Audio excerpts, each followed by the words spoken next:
பேருக்கான ஒரு பொருளாக ஆக்கினாங்க. மீலாது விழா அப்படிங்கிறது இன்னைக்கு சாதாரணமாக நம்முடைய குழந்தைகள், நம்முடைய பேர குழந்தைகள் அவங்களுடைய பிறந்த நாள் வந்துச்சுன்னா என்ன செய்யறாங்கன்னா, வாட்ஸ்அப்பில் ஃபேஸ்புக்கில் எல்லாம் என்னுடைய பேர குழந்தைக்கு பிறந்த நாள் அப்படின்னு சொல்லி சர்வசாதாரணமாக என்ன செய்யறாங்க, போடுறாங்க. பிறந்த நாள் வாழ்த்துக்கள் சொல்றாங்க. இன்னும் மீறி என்னென்ன கேட்கலாம் வெட்டுறாங்க. அப்புறம் ஏழைகளுக்கு சாப்பாடு வழங்குறாங்க. அந்த மாதிரிலாம் நிறைய செய்யறாங்க. தன்னுடைய பிள்ளைகளுக்கு தன்னுடைய பிறந்த நாள், தன் குழந்தைகளுக்கு, தன் பேர குழந்தைகள் பிறந்த நாள் எல்லாம் என்ன செய்யறாங்கன்னா பெருசா பேசுறாங்க, என்ன செய்யறாங்க, மதிக்கிறாங்க.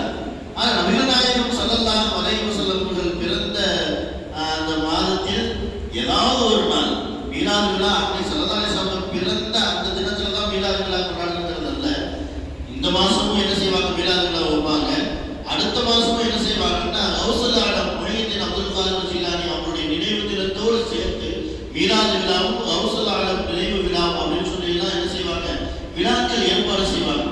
இது ஏன் இந்த டைட்டில் வைக்கிறாங்கன்னா, தலையத்தை வைக்கிறாங்கன்னா,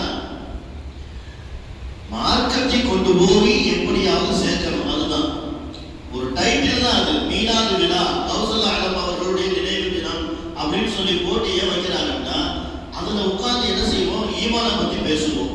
ஈமானை எப்படி வலுப்படுத்துறது அப்படிங்கிறத பேசுவோம்.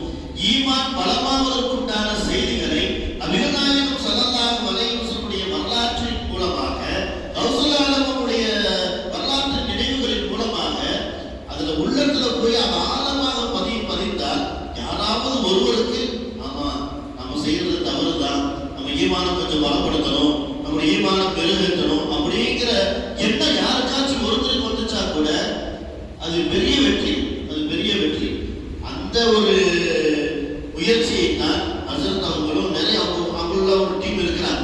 அவங்க என்ன செய்யறாங்கன்னா, அவங்களுடைய சொந்த காசு போட்டு என்ன செய்யறாங்கன்னா, இந்த வேலைகள் எல்லாம் செய்யறாங்க. யார்கிட்டயுமே வசூல் செய்யல, யார்கிட்டையும் கொடுங்க நாங்கள் இது செய்யறோம் அப்படி செய்யறோம் அப்படிலாம் எதுவும் வாங்காம அவங்களுடைய சொந்த செலவுல என்ன செய்யறாங்கன்னா, இந்த பிரதிகளை எல்லாம் வெளியிட்டுக் கொண்டிருக்கிறார்கள். அல்லாஹ் இவங்களுடைய முயற்சிகளை எல்லாம் கபூல் செய்வாராக.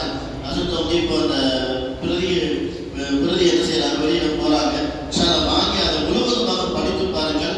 நமக்கான ஈமானுக்கான அது உரமாக இருக்கும். இப்பொழுது ஹஸரத் அவங்க வெளியிடுவாங்க. இப்ராஹிம் அவங்க வாங்கிக்குவாங்க. நான் வெளியிடுவேன். சரி, நானே வெளியிடுவேன். உறுதியாக வைத்திருப்பது.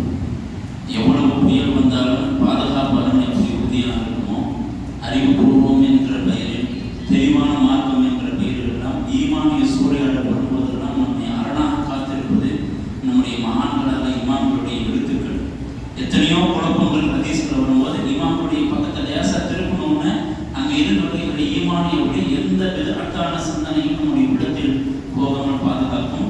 எனவே அஹ்லுஸ் சுன்னாவுடைய விஷயத்தில் உணர்வுபூர்வமாக மட்டும் இல்லாமல், மௌலிதை யார் ஓதணும், எங்கள் அத்தா ஓதனார், எங்கள் அம்மா ஓதனார், நானும் ஓதணும் என்று இல்லாமல் அறிவுபூர்வமாக அதனை நாம் உள்வாங்கிக் கொள்கிற பொழுது அதனுடைய வேர் ரொம்ப அருமையான அந்த விஷயத்தில் ஸல்லல்லாஹு அலைஹி வஸல்லம் அவருடைய அந்த மீலாது விழாவை அஹ்லுஸ் சுன்னாவினர் ஏன் கொண்டாடுகிறோம், எதன் அடிப்படையில் எந்தெந்த வஜீகளில் கொண்டாடுகிறோம், அது கூடாது என்பவருடைய வாதங்கள். குறிப்பாக ரபியுல் அவ்வல் 12 ஸல்லல்லாஹு அலைஹி வஸல்லம் வஃபாத்தானாங்க, வஃபாத்தானது கொண்டாடுறீங்களாங்கிற வாதம்.